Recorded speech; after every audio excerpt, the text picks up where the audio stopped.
I am JP de Oliveros Devao, and I am the Wandering Clinician. I travel through stories, souls, and seasons, offering insight, compassion, and a healthy dose of wit along the way. Feel free to email me at jpdeoliverosdevao@gmail.com anytime. Subscribe and like my channel, share it with your friends, and if you enjoy my work, dive into my book, A Boy Called JP, available now on Amazon, and please don't forget to leave a review. Every word helps spread the message further. Let's keep wandering together. Rejection sucks. You're not a human spam folder. You are just emotionally subscribed to the wrong list. Rejection is a wonderfully hideous, stomach-knotting moment that hijacks your dignity and replaces it with instant regret and a sudden, pressing desire to join a monastery or start fresh on a different planet. It happens fast. You might share something important with someone, such as your feelings, plans, or a creation you've made. After you send a message or say it out loud, you get radio silence. Sometimes you might hear a simple response like, Or even worse, you could get a polite rejection, ending with good luck in the future, as if you've been chosen to leave a show you never wanted to join. These kinds of rejection not only hurt, but can also make you feel worse and worse. Suddenly, your brain's like, what? Rejection isn't proof. It is nothing to sell.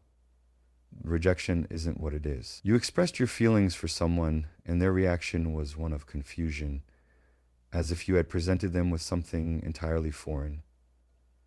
You pursued your dream job, but the silence from them was deafening. You opened up with a personal story.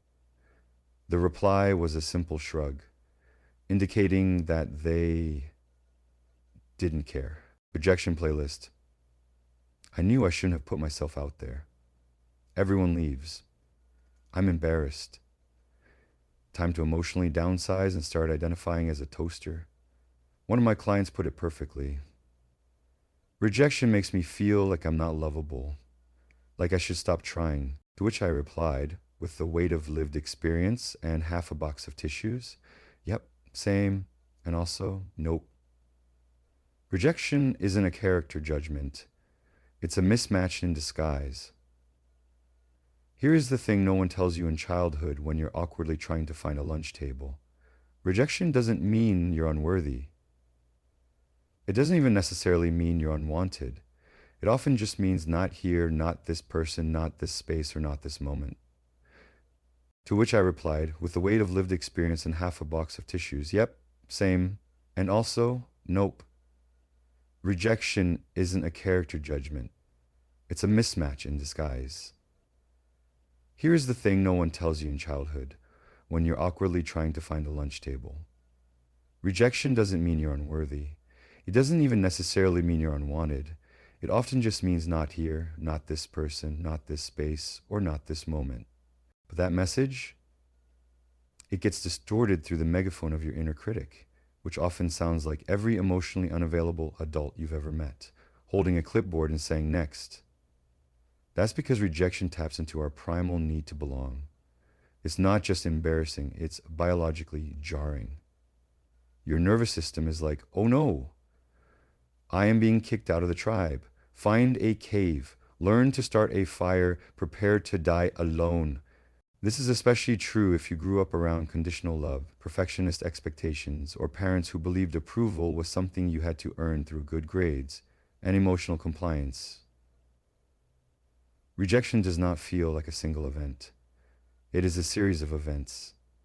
It feels like confirmation of a lifelong suspicion that you are too much, or not enough, or just incorrect.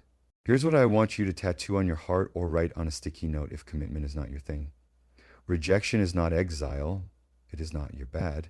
It is this wasn't a fit. It is not you shouldn't try. It is try somewhere better. You wouldn't see a plant die in the wrong soil and think, wow, what a disappointing plant. You would think, well, clearly that wasn't the right environment. However, when a human does not thrive in a place, relationship, or opportunity, we often blame ourselves as if it were our full-time job. Not today, Satan. Sometimes they didn't have the capacity, or they didn't see your value. Sometimes the job, relationship, friendship, or opportunity was built for someone with different wiring. and your brilliance would have been wasted anyway. Let's walk through the usual rejection spiral. You get a no. Your brain decides this means you are a defective product. You emotionally withdraw, binge think every interaction, and eventually land in a puddle of shame, flavored with stale self-doubt. Does that sound familiar? That is not your fault. That is what happens when your brain confuses a closed door with a sealed fate. But the good news? You can change the script. This is where you start talking back to your internal apocalypse narrator. Instead of saying, "They didn't like me, I must be unlovable," you must say, "That wasn't a match, and that's okay." Instead of spiraling into, "I am too much," you lean into, "Maybe they weren't ready for this level of depth, beauty, brilliance, or chaotic genius." Because here's the thing, you are not for everyone. And frankly, that is ideal. Can you imagine being universally palatable? You would have to live your life as unsalted rice. And I don't know about you, but I aspire to be at least saffron, if not full-on spicy paella. If you want to improve your ability to handle rejection, to witness the magic of someone saying no, and see what happens. Submit your weird poem to your pasteurism, or recredit. Recce, assume pincession. Ask the barista. The more you expose yourself to rejection, the less power it holds. Eventually, it starts feeling less like doom and more like, yes, Tuesday. This is the part you underline and reread when the shame creeps in.